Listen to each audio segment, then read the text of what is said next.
Hola a todos, soy Andrés Felipe Flores y bienvenidos a un nuevo capítulo de Al Día con las guías. En este caso estamos con la segunda parte del video acerca de las guías de asma del 2022, que son la GINA y la GEMA 5.2. En esta ocasión vamos a estar hablando de exacerbación de asma y manejo del asma en situaciones especiales. Aprovecho la ocasión para invitarlos a adquirir mi nuevo diplomado de medicina interna que está disponible en la plataforma de MediLearners. El link lo encuentran en la descripción de este video. De igual manera, recuerden que si quieren apoyar este tipo de contenido pueden suscribirse, pueden dejar un like y finalmente los invito a seguirme en mi Instagram personal @andresf.med, por donde estoy compartiendo con ustedes muchísimo contenido académico. No siendo más, vamos adelante con el video. Empecemos hablando entonces de lo que es la exacerbación del paciente asmático. Vamos a entender una exacerbación como un aumento en la sintomatología o afección como tal en la función pulmonar del paciente asmático. Y es muy importante tener en cuenta que dice O, no dice I. Es decir, que yo puedo tener un paciente que no ha tenido deterioro en la sintomatología, pero si por ejemplo ese paciente está en seguimiento ambulatorio con pico flujo y el pico flujo se está deteriorando, ese paciente se está exacerbando. ¿Listo? Suele requerir usualmente un cambio en el manejo a pesar de que la GINA no lo incluye dentro de la definición, pero la GEMA sí lo hace. Y en general lo que hay, o digamos lo que está recomendado en la actualidad y el deber ser de las cosas, sería que los pacientes el manejo inicial de una exacerbación debería ser en el hogar, porque uno se debería reconocer de forma temprana por el mismo paciente y dos, el paciente debería iniciar su propio automanejo a través de un plan de acción. Y posterior a eso, si el paciente pese a su plan de acción no mejora, pues ya ingresa al hospital y ahí ya se hace el abordaje como tal de la exacerbación del paciente asmático.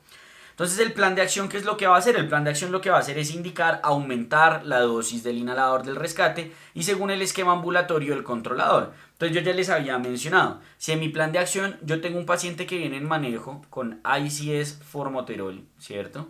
Sea únicamente con ICS formoterol de rescate, step 1 o step 2, o con terapia MART, step 3 o step 4, lo que yo le voy a decir es pues rescátese, ¿cierto? O sea, aplíquese más dosis de ICS formoterol, porque cuando se rescata le está dando tanto el SABA, o sea, tanto el broncodilatador como el antiinflamatorio.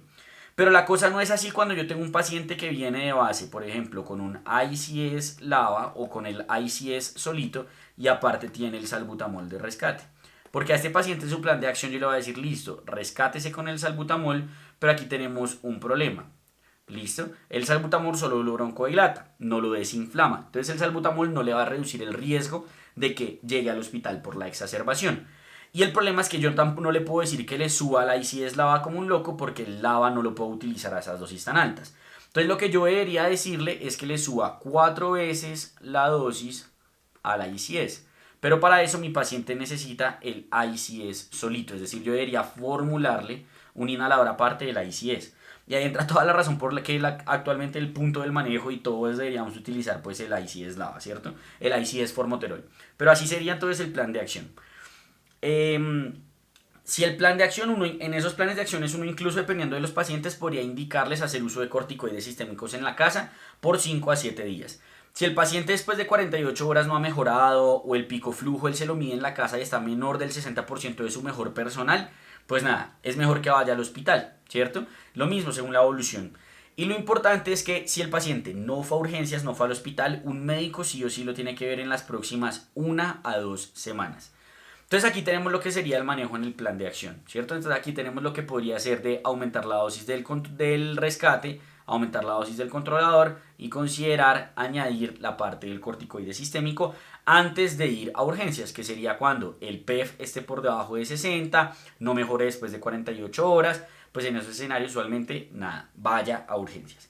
Entonces, si el paciente nos llega a urgencias y está con una exacerbación de asma o es un diagnóstico de nuevo de asma, que es como llegan muchas veces al servicio, dentro del abordaje inicial uno lo que debe determinar es, uno, si el paciente cumple o no criterios de asma potencialmente fatal.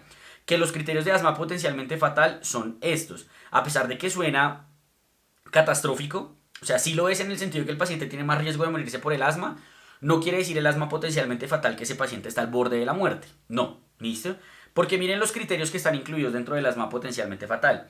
Uno, que sí, el paciente haya tenido una exacerbación tan severa que requirió intubación o ventilación mecánica. Pero la otra, que el paciente haya estado exacerbado en el último año, que el paciente esté tomando corticoides orales, que el paciente no esté usando ICS como se debería hacer ahora, que el paciente tenga un sobreuso de SABA, que el paciente tenga una pobre adherencia al manejo, que el paciente tenga un problema psiquiátrico o psicosocial, alergia alimentaria, porque la alergia alimentaria aumenta el riesgo de mortalidad y comorbilidades. Entonces, a fin de cuentas, pues por lo menos en un hospital de complejidad de alto nivel, pues muchos de estos pacientes podrían tener lo que sería asma potencialmente fatal. Usualmente el más importante, el que uno nunca se le puede pasar a preguntar sobre todo, es este primero. ¿Listo? Si el paciente ha requerido intubación, ventilación mecánica no invasiva o algo por el estilo secundario al asma. La GEMA no habla de asma potencialmente fatal, sino de crisis vital de asma. Y más o menos es lo mismo, factores de riesgo relacionados con la crisis, como que la actual haya sido instauración rápida, que haya tenido múltiples consultas previas, que no tenga control, que tenga comorbilidades, entre otras. Entonces me llega el paciente con asma, 1, determino si tiene asma o no potencialmente fatal, y 2, realizo una historia clínica completa determinando cuánto tiempo lleva de los síntomas, cuál es la severidad de esos síntomas y si tiene o no anafilaxia en ese momento, determinar qué tan severa es la exacerbación, ya vamos a mencionar cómo, y determinar la posible etiología. ¿Cuáles van a ser las posibles etiologías? Infección, muy importante, sobre todo infecciones virales, no necesariamente infecciones bacterianas, sobre todo con el COVID, pues súper importante. Exposición a alergenos y mala adherencia terapéutica. Y lo que uno va a hacer es determinar la función pulmonar. Teóricamente se debería hacer con un FEV1, pero pues una espirometría no se le va a hacer a un paciente exacerbado. Entonces, en general, lo que hacemos en la actualidad es hacer uso del picoflujómetro. Y de acuerdo al picoflujómetro, esto me ayuda a determinar, en parte, la severidad de la exacerbación y también a iniciar y hacer seguimiento del manejo.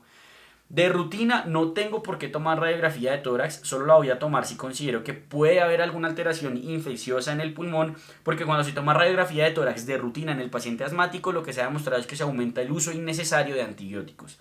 Entonces, no, de rutina. Y gases arteriales va a ser solo en el paciente que pues tiene un trastorno de la oxigenación. La GEMA nos propone adicionalmente clasificar las exacerbaciones en aquellas de instauración rápida o lenta, en el sentido de que aquellas de instauración rápida, en menos de 3 horas que llegan al servicio de urgencias, suelen ser por exposición a alergenos, suelen ser más graves, pero con una muy buena respuesta al manejo, porque por ejemplo llegan a anafilaxia, adrenalina y resolvió. Mientras que las de instauración lenta suelen ser más las que vemos más comúnmente en el hospital, que es por infecciones respiratorias, que se demoran más en responder al manejo y que pues no llegan de una manera tan grave como la suelen hacer las otras. Una vez uno determina esto, pues lo que procede es determinar la severidad y la forma inicial de controlar la misma. Entonces, a grandes rasgos, independientemente de la severidad de la exacerbación, si el paciente llegó a urgencias, yo le voy a poner estos manejos que están viendo en la diapositiva. Manejo número 1, broncodilatador de corta acción. Y el broncodilatador de corta acción que voy a utilizar es el salbutamol, que va a ser 4 a 10 puffs cada 20 minutos en la primera hora y posteriormente según evolución del paciente. En exacerbación severa, ahí sí voy a considerar adicionar el hipratropia. Pero van los dos, no solo uno de los dos. ¿Listo? Y en el normalito, en el paciente que no tiene una exacerbación severa, sería solo salbutamol.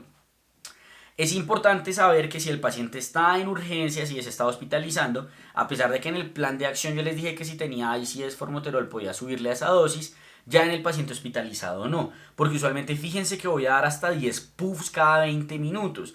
Y si recuerdan en el video pasado, en el video inicial de las guías de asma, yo les dije que el ICS formoterol se puede utilizar hasta 12 inhalaciones. Entonces eso quiere decir que el ICS formoterol no tiene evidencia en el paciente asmático exacerbado con una exacerbación moderada severa. Entonces en ese paciente utilizo el SABA.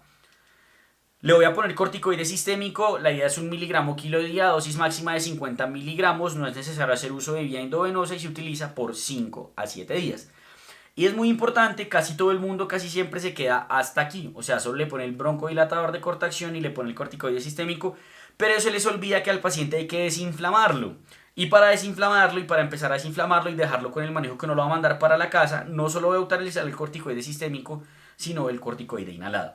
Entonces, si el paciente ya venía con un corticoide inhalado, se lo continúo. Es decir, que si venía con ICS formoterol, le continúo el ICS formoterol de mantenimiento, pero el de rescate, pues no, solo voy a poner el salbutamol. Y si el paciente no lo tenía, yo debo empezárselo. ¿Listo? Yo debo iniciarle el manejo con el ICS, que es el manejo controlador que yo espero le voy a dejar para la casa una vez le resuelva la exacerbación. ¿Listo? Algunos dicen que se podría utilizar solo ICS y no corticoide sistémico oral, pero pues eso todavía no tiene suficiente evidencia para recomendarse. ¿Qué no se recomienda? El uso de teofilina, el uso de montelukast. Se puede considerar el sulfato de magnesio de forma endovenosa si hay un marcado deterioro de la función pulmonar y falta de respuesta al manejo inicial. Es decir, no es que yo de entrada porque tiene una exacerbación severa le pongo salbutamol, ipratropio y sulfato de magnesio. No, usualmente es cuando no ha respondido. Y se dice que se podría considerar el Eliox para mejorar la oxigenación, pero eso también le falta evidencia. Los antibióticos, los sedantes no se van a utilizar de rutina. No tenemos suficiente evidencia para el uso de la ventilación mecánica no invasiva como si la tenemos en el EPOC y ya. Y aquí tenemos entonces los medicamentos que teóricamente podríamos utilizar. Si nos están viendo desde Colombia, y pues, o sea, honestamente no sé si lo usan en otro sitio, acá en Colombia existe una vaina que llaman el esquema de crisis. ¿Qué es el esquema de crisis? El esquema de crisis es una cosa que realmente no sé de dónde salió, pero lo que le dicen a uno y uno lo utiliza siempre y pues honestamente funciona muy bien, entonces por eso se los quiero dejar acá a pesar de que no está en las guías. Lo que le dicen a uno es que uno lo primero que va a hacer es ponerle 2 puffs al paciente cada 20 minutos por 1 hora. Después de eso le va a poner 2 puffs cada hora por 3 horas. Y después de eso le va a poner 2 puffs cada 6 horas cada 2 horas, por 6 horas. Y ese sería un esquema de crisis. Entonces, si están en Colombia y rotan y les dicen póngale un esquema de crisis, casi siempre se están refiriendo a esto. Como les digo, no tiene evidencia. Lo que dicen las guías es esto que estaba puesto acá. Utilice 4 a 10 puffs cada 20 minutos y después según necesidad del paciente. ¿Listo? Aquí tenemos entonces los medicamentos que podemos utilizar y las dosis. Pues ahí se las dejo para que las tengan por si le quieren tomar pantallazo o algo. ¿Cómo voy a hacer entonces el seguimiento? El seguimiento yo lo que voy a hacer es revalorar constantemente los síntomas, el estado ventilatorio y en el seguimiento es ideal hacer uso del pico flujo. Porque si el pico flujo está mayor al 60% usualmente me hace pensar en egreso, quedó como si lo estuviera tachando. Si el pico flujo está mayor a 60 usualmente voy a pensar en egreso. Si está entre 40 y 60% lo empiezo a considerar, pero si está menor al 40% definitivamente ese paciente tengo que hospitalizarlo. También tengo que hospitalizarlo si tiene una exacerbación severa, si tiene antecedente de exacerbación severa o asma potencialmente fatal, uso previo de corticoides, uso alto de salbutamol. Y en general, si uno considera al paciente apto para egreso, uno le va a dar egreso con un plan de manejo, un plan de acción, determinando cómo va a manejar cada uno de los medicamentos, es decir, por cuánto tiempo el salbutamol, cuándo se rota únicamente al manejo controlador con el ICS formoterol, cuánto tiempo el corticoide sistémico, y todos deben salir con ICS y todos deben salir con seguimiento en 2 a 7 días por un especialista. Y entonces aquí tenemos la forma en la cual podemos estadificar la severidad de la crisis. Al lado izquierdo de sus pantallas, la GINA, al lado derecho de sus pantallas, la GEMA. Entonces, ¿qué nos dice la GINA? La GINA lo que nos dice es que yo podría considerar el asma, la crisis asmática en leve o moderada, según lo que estamos viendo acá.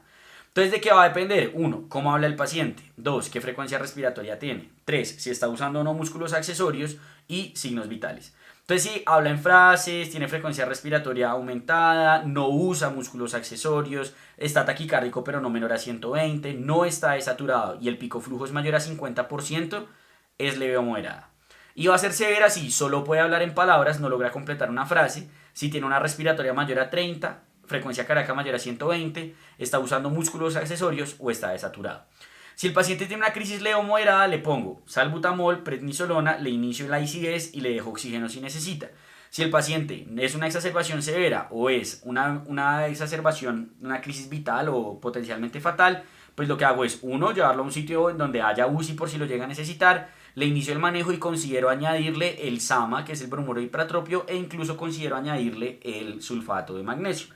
Y después de eso lo voy a revalorar y conforme a eso voy a determinar si el PEF ya está mayor al 60%, está mejorando, pues lo empiezo a considerar para mandarlo para la casa y hacerle pues el seguimiento. ¿Listo?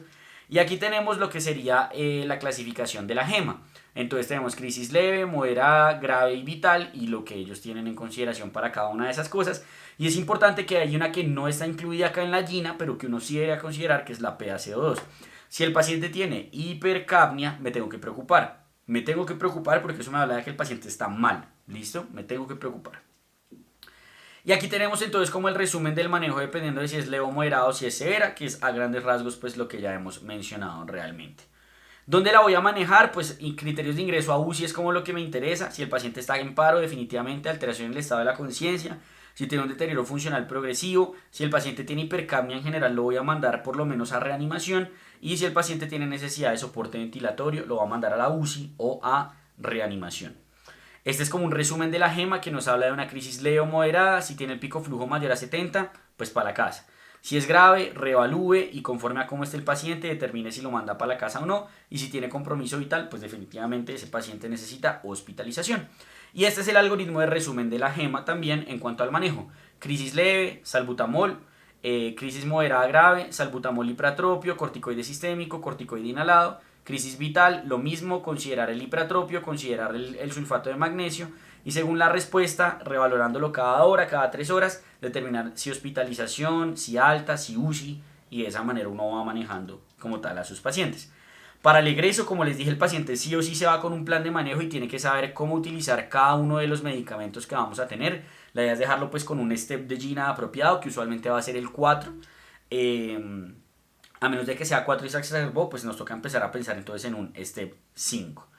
¿Y a qué paciente le voy a dar cita de control con neumología? Si la crisis fue grave o vital, pues control con neumología. Si ha tenido crisis reiteradas, hospitalizaciones frecuentes, embarazadas, crisis desencadenadas por AINES, alergenos, comorbilidades asociadas conocidas o sospecha clínica de algo adicional, pues lo mando a un especialista, usualmente a un neumólogo, para que haga un adecuado control de esa enfermedad. Y creo que eso sería todo en cuanto al manejo de exacerbaciones. Procedamos a hablar entonces de la última parte de lo que serían las guías, que sería el manejo de las situaciones especiales. Dentro de las situaciones especiales tenemos entonces como primera situación a la obesidad. Es importante saber que la sociedad se asocia con peor control, mayor riesgo de exacerbaciones, sobre todo si además de que el paciente es obeso tiene SAOS. Y es muy importante hacer un adecuado manejo porque al reducir el peso, al usar el CPAP, mejoran los síntomas y la función pulmonar. La otra situación especial que tenemos es la enfermedad por reflujo gastroesofágico, porque uno me puede hacer pensar que mi paciente está mal controlado de asma cuando realmente lo que está mal controlado es el reflujo y también puede empeorar como tal el control del paciente asmático. Además, los beta agonistas relajan el esfínter esofágico, lo cual puede desencadenar o perpetuar un mal control de la enfermedad de reflujo gastroesofágico. Y si tienen reflujo, pues hay que hacerle un adecuado manejo del reflujo. La otra situación especial, pacientes con salud mental, enfermedad psiquiátrica es igual a mal control de asma, ¿cierto? Sobre todo por mala adherencia, pero entonces es muy importante tener a los pacientes muy bien compensados de esa parte. Y en la alergia es muy importante saber que el paciente con alergia no solo tiene mayor riesgo de asma, sino de anafilaxia, más o menos lo que hablábamos ahorita de esas crisis asmáticas de instauración rápida. Entonces es muy importante educar al paciente, sobre todo en que sepa distinguir cuándo está teniendo asma, cuándo está teniendo alergia y cuándo está teniendo anafilaxia, para que sepa cómo manejarse, si la cosa es de broncodilatador, es de adrenalina o qué es lo que está pasando ahí. Y dentro de la alergia hay como un punto especial, a pesar de que no todas son alérgicas, que sería la rinitis y la rinosinusitis. Muchos pacientes que uno ve que llegan con asma al hospital resultan teniendo rinitis y rinosinusitis como enfermedad agravante de la enfermedad y por eso es muy importante siempre a todo paciente asmático preguntarle si tiene síntomas o no, porque de hecho es la enfermedad crónica más prevalente a nivel mundial. Uno la puede clasificar en alérgica o no alérgica y conforme a si tiene o no tiene pólipos nasales.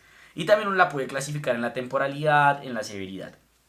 Que es muy importante reconocerla y manejarla. Entonces uno siempre le pregunta al paciente, usted tiene mucho escurrimiento posterior, le duele si le toco, o sea, hacer buena palpación de los senos paranasales, si se la pasa todo el tiempo con rinitis, con alergia, pues considerarla. Y en tal caso de que la tenga, pues hacer el manejo apropiado. Estos pacientes incluso pueden llegar a ser candidatos a biológicos, a inmunoterapia, entre otras.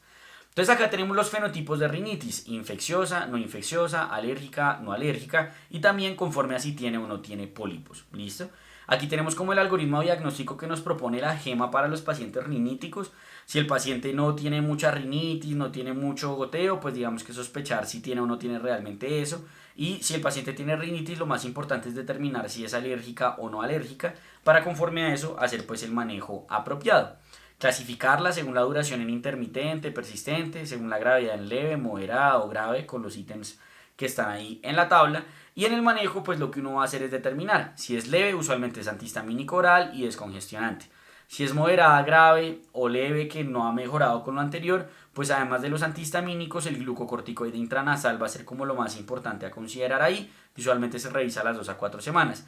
Y si es moderada, grave, uno usualmente le va a poner el glucocorticoide nasal, el antihistamínico le puede considerar incluso corticoides sistémicos, a las 2 a 4 semanas revisa y si no hay mejoría, uno debe considerar si añade hipratropio, descongestionante, etcétera, derivar al especialista y el especialista va a determinar si le pone inmunoterapia específica e incluso valorar la posibilidad del uso de medicamentos biológicos como sería el omalizumab, el mepolizumab, el reslizumab, entre otras. Otra situación o población especial son los pacientes que tienen asma y EPOC al tiempo. Es debatible si existe o no existe el ACOS, que es el síndrome de overlap entre asma y EPOC. Si existe o no realmente no importa, lo que importa es reconocer el paciente qué fenotipo tiene, si cumple definición de uno o cumple definición del otro. ¿Qué cosas me sugieren más asma? ¿Qué cosas me sugieren más EPOC? Por ejemplo, en el DLCO está reducido en el EPOC. Los gases arteriales tienen una hipercapnia crónica en el EPOC. La hiperrespuesta o la hiperreactividad de la vía aérea, pues usualmente es más de asma. En las imágenes, usualmente el epocoso tiene cambios crónicos, el asmático no tanto. Los marcadores bioinflamatorios, usualmente el asma con su tipo 2, con un feno marcado elevado, eosinofilia, me habla más del paciente asmático. Entonces, si yo tengo un paciente que es mayor a 35 años, que tiene tabaquismo, que tiene un FEB1 sobre FBC disminuido, pues miro si el paciente tiene diagnóstico o no de asma. Si sí, muy probablemente ese paciente, además de POC, tenga asma, ¿cierto? Y si no, pues tengo que valorar la posibilidad de si el paciente tiene o no tiene ACOS. El punto realmente es que el ACOS uno lo va a manejar de una manera muy semejante. Si el paciente tiene más pinta de asma, lo trata como asma. Si tiene más pinta de EPOC, lo trata como EPOC. Y si tiene lo que sería el ACOS, que es el paciente que cumple los dos, pues uno lo trata como asma. Porque en el asma usted le va a adicionar el LAVA, que en general pues sería el manejo del EPOC, y le va a adicionar el ICS, que sería pues el manejo del asma. Entonces pues no es que tenga mucha ciencia realmente el manejo. Considerando otras situaciones especiales, países de medianos y bajos ingresos, el punto es que la OMS dice que el ICS formoterol debe ser un medicamento esencial en todos los países del mundo, pues eso lastimosamente no ocurre. Y en estos pacientes, en los países de medianos y bajos ingresos, es donde ocurren el 90% de las muertes de asma y el 80% de la pérdida de daños funcionales en los pacientes. Entonces, pues, lastimosamente todavía hay gente que se muere de asma, eso no tiene sentido. Pero pues digamos que nada, en esos pacientes lo que se hace es usar el track 2 y tratar de hacerlo ideal para tenerlos en la mejor optimización posible del manejo. Pacientes adolescentes, riesgo altísimo de mala adherencia al manejo, siempre hablarles, hacerles entender la importancia y hablarles en metas a corto plazo y metas que le interesen a ellos, como por ejemplo, no sé, actividad sexual, actividad deportiva o cosas por el estilo. ¿Listo? Broncoconstricción inducida por el ejercicio, en general, pues digamos que los síntomas de asma, como hemos dicho, empeoran posterior al ejercicio, pero hay algunos raros pacientes que empeoran durante el ejercicio. ¿Qué puede hacer uno? Hacer uso del rescate o del ICS formoterol antes de la terapia. Lo mismo en los atletas y en atletas considerar pues condiciones adicionales, biológicos, etc. En el embarazo lo importante es saber que la mujer embarazada se va a exacerbar más. Sobre todo en el segundo y en el tercer trimestre le va a ir peor con el asma. Y el embarazo no es una contraindicación para ningún medicamento del asma, ni siquiera para los biológicos. Entonces la embarazada se trata exactamente igual que la no embarazada, incluso con más agresividad porque tiene más riesgo de problemas. También tenemos asma catamenial o perimenstrual, entonces relacionada con la menstruación o antes de la menstruación. Uno usualmente lo que hace es continuar igual manejo y puede considerar adicionar medicamentos durante pues digamos como la crisis, por decirlo así, o hacer uso de ACOS para tenerla como más regularizada. Asma ocupacional, pues el asma ocupacional en general puede ser inmunológica o no inmunológica. La inmunológica es la que es alérgica, la no inmunológica es la que es por irritantes. Siempre hay que mandar a un especialista cuando uno tiene una sospecha de un asma ocupacional. Y si es inmunológica, uno debe retirar la exposición. Y si es no inmunológica, lo que se debe hacer es reducir como tal la exposición. Pacientes ancianos van a tener peor función pulmonar, son más sedentarios, más riesgo de exacerbaciones. Adaptar el plan de acción, la educación y todo, pues al entendimiento de ellos. Para la cirugía usualmente no se requiere nada como especial en los pacientes asmáticos. Solo serían pacientes con corticoides sistémicos por más de 2 semanas o ICS a altas dosis en los últimos 6 meses. Considerar la hidrocortisona perioperatoria por riesgo de insuficiencia renal. Aquí tenemos la diferencia entre lo que serían los agentes causantes de asma ocupacional. Tenemos muchos de alto peso molecular, de bajo peso molecular, los irritantes, que estos serían usualmente los alergenos y estos serían pues los no alergenos. Y la diferencia entre lo que sería como las pruebas diagnósticas que podemos utilizar, inmunológicas, monitorización de PEF laboral, entre otras. Y de acuerdo a la historia clínica, pues uno determina si el paciente tiene o no un asma ocupacional. Esto es vital que lo haga un especialista, porque pues esto implica reubicación laboral, entre muchas otras cosas, y pues es un tema, entre comillas, delicado. La otra situación especial es la enfermedad respiratoria exacerbada por la aspirina o EREA, ya no se llama asma inducida por aspirina.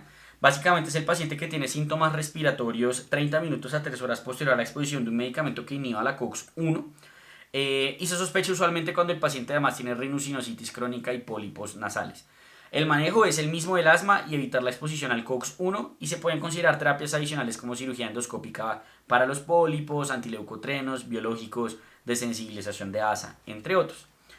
Y creo que el último que tenemos es la ABPA, que es la aspergillosis broncopulmonar alérgica. Siempre que tengan un paciente con asma y que tenga una eosinofilia ya muy severa, más de 1000, piensen que algo raro hay ahí. Y ese raro usualmente va a ser o una infección parasitaria o una reacción alérgica severa o alguna de estas dos. ABPA o granulomatosis eosinofílica con poliangiitis. La ABPA es una reacción alérgica al aspergillus. El aspergillus está por todo lado y nosotros todo el tiempo lo estamos inhalando. Pero si uno hace alergia al aspergillus, pues hace la ABPA y lo que hace usualmente son bronquiectasias, eosinofilia y síntomas de asma. Entonces estos pacientes se manejan con itraconazol y con corticoides orales. ¿Listo? Y la JEPA, que sería pues la granulomatosis eosinofílica con poliangiitis, que es lo que antes conocíamos como Churg-Strauss, pues se maneja ya con manejo inmunosupresor propiamente de la vasculitis. Aquí les traje pues como para que los tengan en cuenta los criterios diagnósticos de la ABPA según la ISHAM, que básicamente es tener condiciones predisponentes donde el asma está ahí, los criterios obligatorios que son niveles de IgE específicos elevados y otros criterios que se pueden incluir en donde recuerden siempre la eosinofilia es muy importante a considerar ahí. Con eso terminaríamos entonces pues esta actualización en cuanto al asma con Gina y con Gema. Espero que les haya gustado. Cualquier duda que tenga, déjenlo en los comentarios. Trataré de responderla lo más pronto posible y nos vemos en el próximo video.